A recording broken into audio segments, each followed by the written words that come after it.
तो छोटे छोटे बच्चों को, औरतों को जिस प्रकार से आगे कर दिया जा रहा है, आई लव मोहब्बत की जो नारे लगाए जा रहे हैं,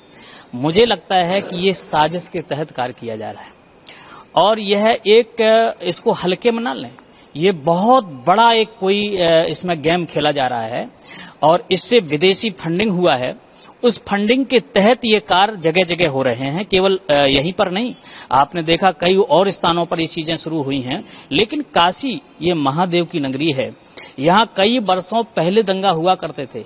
लेकिन बहुत दिनों से इस प्रकार की बातें सामने नहीं आई हैं। चैन से दोनों वर्ग के लोग आराम से अपने अपने धर्मों को निर्वहन कर रहे थे, लेकिन अनायास बीच में इस प्रकार की नई जो चीज देना, और वो भी बिगर इजाजत के, बिगर परमिशन के, मुझे लगता है कि पुलिस प्रशासन कहाँ है, हमारी प्रशासन कर क्या रही है? आखिरकार इस प्रकार की अराजकता फैलाने का आदेश क्यों दे रही है? आपने उनको तत्काल गिरफ्तार क्यों नहीं किया? आप अगर कोई सनातनी कुछ कार्य करता है, हवन कुंड में अगर आहुतियां देता है, तो कहते हैं आपने परमिशन क्यों नहीं लिया? लेकिन इतना बड़ा कार्य किया जा रहा है, मतलब आई लव मोहम्मद अगर तुम करते हो तो अपने घर में करो जाके ना। वो तो दुनिया जानता है, तुम चाचा से मोहब्बत करती हो, तुम दाऊ के मोहब्बत करती हो, तुम भाईजान से मोहब्बत करती हो, तुम्हारी तो कौम ही वही है, तो दुनिया जानती है। लेकिन वो अपने घर में बैठ के करो ना भाई, जिससे तुमको लव करना हो, जिसके साथ सोना हो, तुम्हारा काम है। लेकिन इस प्रकार की अराजकता तुम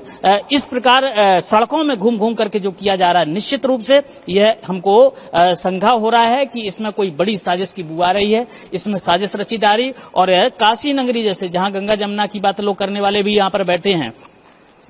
वहां पर इस प्रकार की, जहां बाबा विश्वनाथ जी साक्षात बैठे हों, और यहां पर विश्वनाथ जी के लिए कहा है शिव ही सत्य है, शिव ही अनादि है, शिव ही भगवंत है। तो ऐसी स्थिति में इस प्रकार की बातें यहाँ पर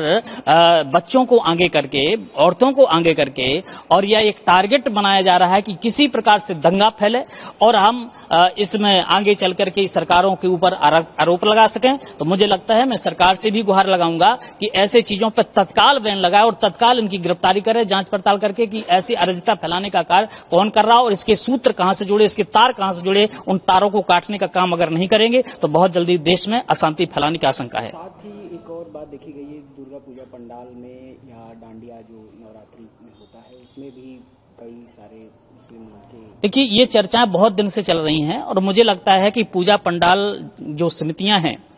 उनको चाहिए कि इस प्रकार के गरबा जिस प्रकार से आप करवा रहे हैं नवरात्रों में, कई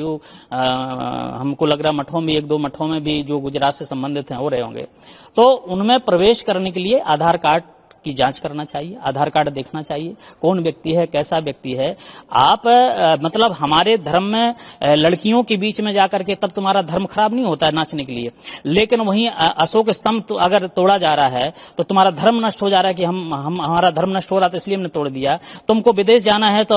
क्या नाम से पासपोर्ट में वो अशोक स्तंभ बना, तब तुम्हारा धर्म नष्ट नहीं हो रहा। नोट लेकर के घूम रहे हो अशोक स्तंभ में, तब धर्म नष्ट नहीं हो रहा। लेकिन अगर वहां अशोक स्तंभ की मूर्ति बनी है या चिन्ह बना है तो तुम उसको तोड़ रहे हैं कि हमारा धर्म नष्ट हो रहा है। ये क्या दोगलापन है, मुझे समझ में नहीं आ रहा। इस प्रकार की मानसिकता इस भारत देश में रह करके फैलाई जा रही और सरकारें शांत बैठी। ऐसे लोगों को डंडा डाल देना चाहिए और कायदे से सिखा देना चाहिए कि फिर दोबारा कभी इनके कई पीढ़ी तक याद करें कि दोबारा ऐसी कृत्य ना करें।